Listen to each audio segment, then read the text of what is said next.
Hello student, the study मंच के YouTube channel पर आपका स्वागत है।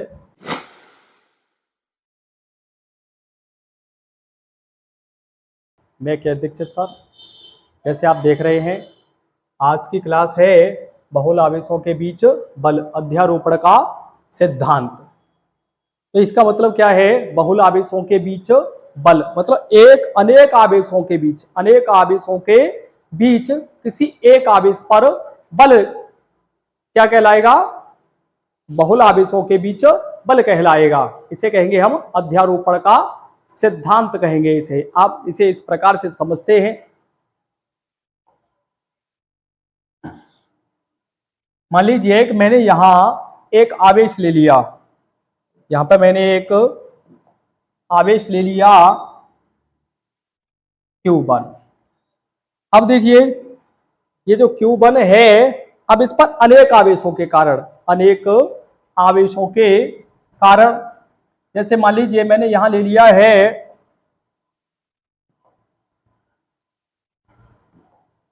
Q2 आवेश,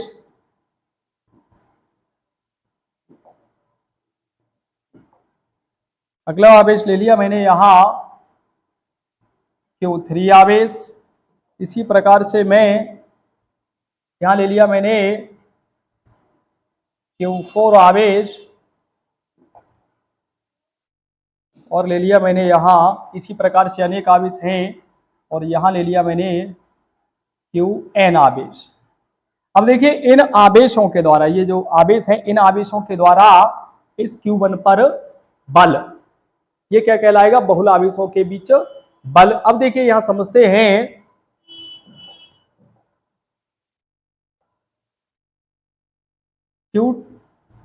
Q2 की Q2 से जो दूरी है Q1 की, ये रहेगी। इसी प्रकार से Q3 से Q1 की दूरी, Q4 से Q1 की दूरी, इसी प्रकार से Qn से Q1 की दूरी। ये दूरियां हो गई। अब देखिए, ये दूरी होगी Q1 की Q2 से दूरी, इसी प्रकार से Q3 की, जो हमारा Q3 है और ये क्या है? Q1। तो Q1 की जो दूरी है Q3 से वो हो जाएगी R13। इसी प्रकार से यहां जो Q1 की जो दूरी है Q4 से, वो रहेगी R14। इसी प्रकार से यहाँ जो Qn है हमारा, यहाँ रहेगी R1n। पहले आवेश की nवें आवेश से दूरियां। अब ध्यान दीजिए, आपने देखा होगा कि एक आवेश के द्वारा दूसरे आवेश पर लगाया गया बल, प्रकार से हम जानते हैं, जिस प्रकार से हम जानते हैं, तो दो आवेश है और दो आवेश यदि एक ही प्रकार के हैं, किस प्रकार के हैं? समान प्रकार के आवेश हैं, तो क्या करेंगे? वो प्रतिकर्षण करेंगे। क्या करेंगे? वो प्रतिकर्षण करेंगे। तो देखिए यहाँ पे सभी कैसे हैं? ये पॉजिटिव आवेश है। कैसे हैं यहाँ? ये सभी पॉजिटिव आवेश है। तो इनके द्वारा, जैसे हमारा Q1 है, तो इसके द्वारा लगने वाला बल किधर होगा? इस दिशा में इस प्रकार से बल लगेगा। ये Q1 है, Q3 के द्वारा जो बल लगेगा वो इस दिशा में ऊपर की ओर लगेगा। इसी प्रकार से जो हमारा Q1 है, Q4 के द्वारा इस प्रकार से ऊपर की ओर बल लगेगा और Qn के द्वारा जो लगाया गया बल है वो कैसे लगेगा? ऊपर की ओर लगेगा। इस प्रकार से क्लियर हुआ होगा। तो देखिए, हम यहां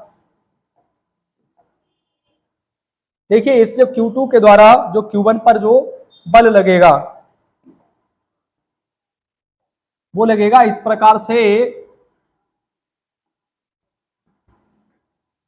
इस प्रकार से ऊपर की ओर लगेगा, जिसे हम लिखेंगे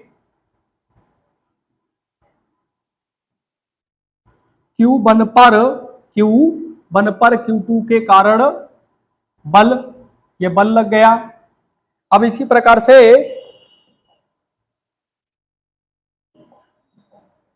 Q3 के कारण, ये जो Q3 है इसके कारण Q1 पर जो बल लगेगा वो इस प्रकार से यहां इधर लगेगा, और इस पर लगने वाला बल अब यहां लिखेंगे हम Q1 पर Q3 के कारण लगने वाला बल। अब इसी प्रकार से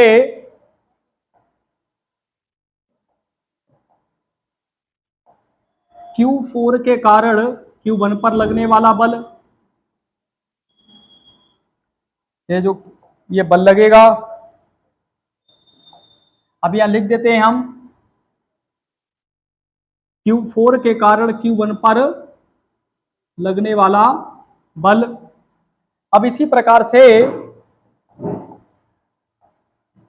Qn के कारण, जो Qn है, Qn के कारण Q1 पर लगने वाला बल, इसे लिखेंगे हम Q1 पर Qn के द्वारा बल, तो इसे लिख देंगे F1n। ये क्लियर हो गया होगा। अब देखिए यहां एक चीज देखते हैं हम।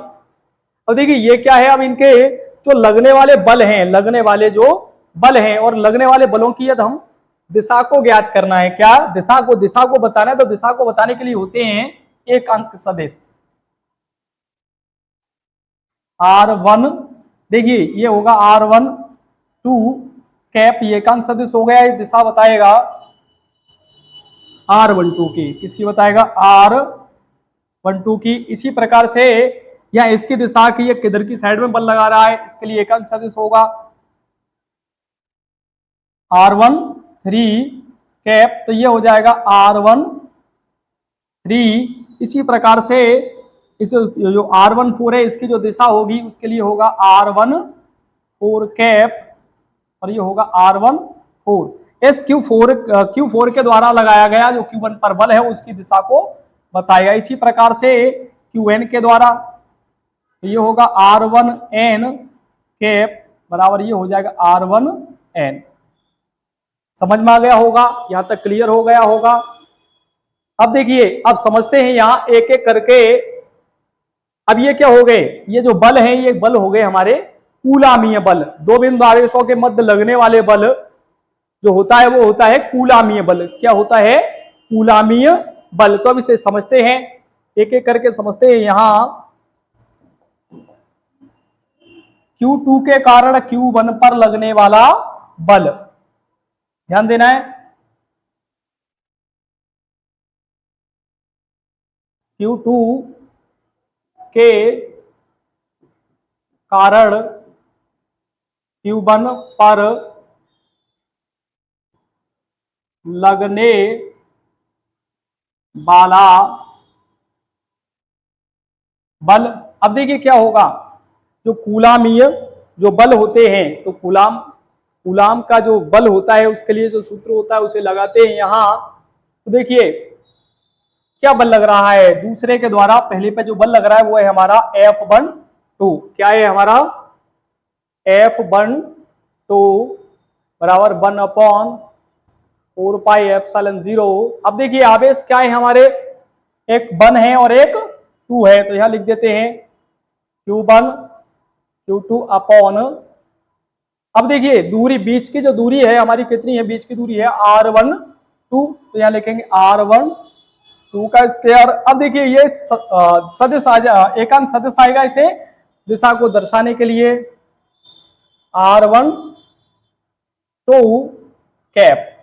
ये यहां तक क्लियर हुआ होगा। इसी प्रकार से, तो इसी बिल्कुल सिमिलर इसी प्रकार से यहां Q3 के कारण Q1 पर लगने वाला बल है हमारा। अब यहां लिखते हैं Q3 के कारण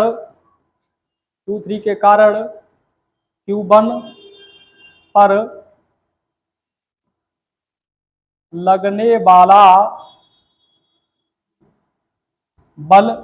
अब देखिए लगने वाला जो बल है वो क्या है, या सॉरी यहां 3 होगा।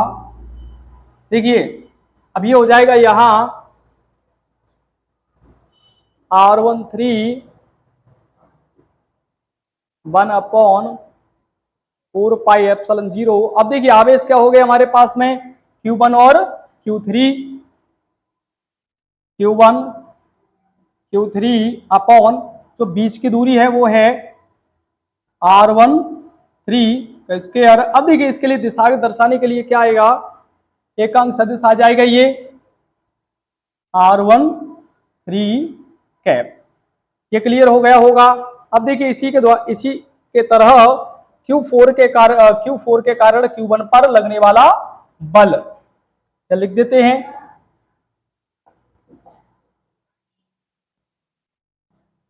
Q4 के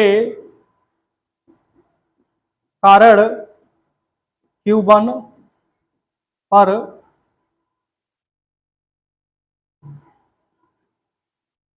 पर लगने वाला बल, तो जो लगने वाला बल है वो क्या है हमारा F14, या लिख देते हैं इसे F14 बराबर 1/4πε0। अब देखिए आवेश क्या रहेगा, Q1 और Q4, Q4 upon R14 square. अब देखिए एकांक सदिश इसके लगने वाले बल की दिशा को ज्ञात करने के लिए आएगा, यहां बताएगा ये R14 कैप। अब देखिए इसी प्रकार से Qn के कारण अनेक बल हैं, क्या हैं, अनेक बल हैं, तो हम इसी प्रकार से अनेक बल मानते हैं। तो यहां मान लिया हमने Qn, तो आवेश Qn के कारण आवेश Q1 पर लगने वाला जो बल होगा वो होगा F1n। यहां तक क्लियर हो रहा होगा।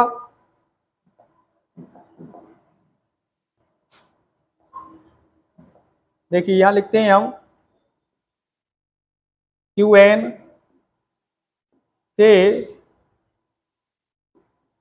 के कारण Q1 पर लगने वाला बल। अब देखिए बल क्या है हमारा F1n है, तो यहां लिखते हैं इसे F1n 1/4πε0। अब देखिए आवेश क्या रहेंगे, आवेश रहेंगे Q1 और Qn, Qn अपॉन, अब देखिए बीच की दूरी क्या रहेगी, बीच की दूरी रहेगी यहां R1n, तो ये हो जाएगा R1n स्क्वायर। अब इसमें भी एकांक सदिश होगा, इसका एकांक सदिश होगा R1n कैप। यहां तक क्लियर हो गया होगा। अब ये क्या है, सभी का अलग अलग जो आवेश है सभी के द्वारा अलग अलग लगाया गया Q1 पर बल। अब इसके सभी के कारण सभी बल हैं, यदि सभी बल एक साथ यदि इस पर बल लगाते हैं तो लगने वाला जो बल होगा सभी का क्या हो जाएगा, योग हो जाएगा। तो देखिए यहां होगा Q1, या ऐसे लिख देते हैं इसे हम आवेश Q1 पर सभी आवेशों आवेश Q1 पर सभी आवेशों के द्वारा लगने वाला कुल बल, कुल बल। अब देखिए कुल बल क्या होगा, इसे मानते हैं हम F। अब देखिए सभी जो बल हैं, ये जो सभी बल है F12, F13, F14 और F1n, ये सभी आवेशों को ये जो आवेशों पर जो लगने वाले बल हैं इन्हें जोड़ देते हैं, तो ये रहेगा F12 plus F13 plus F14। अब देखिए अनेक आवेश हैं तो आगे आवेश और भी बढ़ सकते हैं, तो लास्ट में जो हम मानते हैं कोई संख्या है तो इसे ले लेते हैं हम यहां Fn। इस प्रकार से ये रख देंगे तो ये क्या हो जाएगा, परिणामी बल हो जाएगा। इस प्रकार से जैसे मान लीजिए 4 है, 5, 6, 7 आगे बढ़ता जाएगा तो इस प्रकार से ये क्या निकल के आता है हमारा, ये जो है, ये जो पूरा है ये क्या हो जाएगा, पूरा परिणामी बल हो जाएगा। यदि इसकी परिभाषा को यदि हम समझते हैं तो परिभाषा को इस प्रकार से समझेंगे,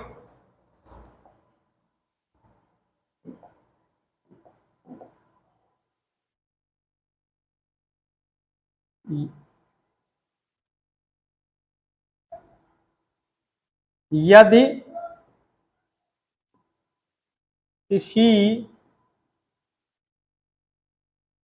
निकाय में, यदि किसी निकाय में अनेक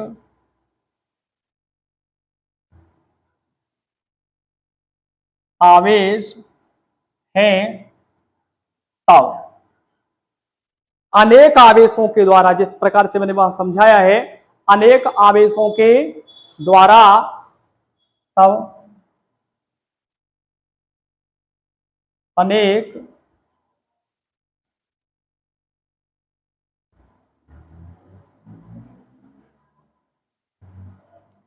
अनेक आवेशों तब अनेक आवेशों के द्वारा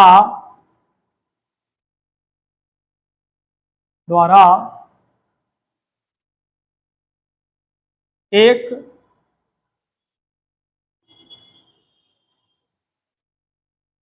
अकेले बिंदु आवेश, अकेले बिंदु आवेश। अब देखिए ध्यान दीजिए दोबारा से, यदि किसी निकाय में अनेक आवेश हैं तब अनेक आवेशों के द्वारा एक अकेले बिंदु आवेश पर बल, अब देखो सबके द्वारा लगाया गया बल तथा उनके अलग अलग जो बल लगाएंगे उसके सदिश योग के बराबर होता है। तो अकेले बिंदु आवेश के द्वारा बल तथा ये हो जाएगा अलग अलग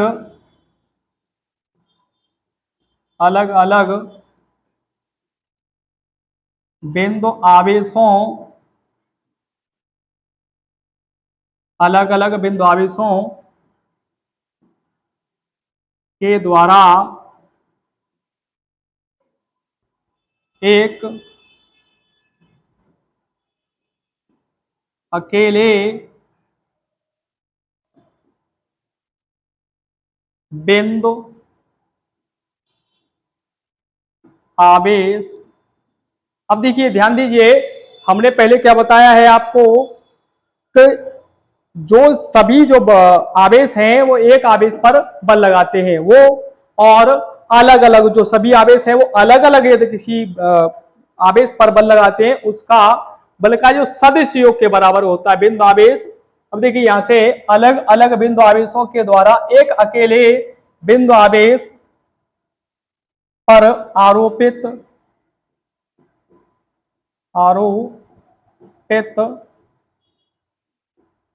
बल के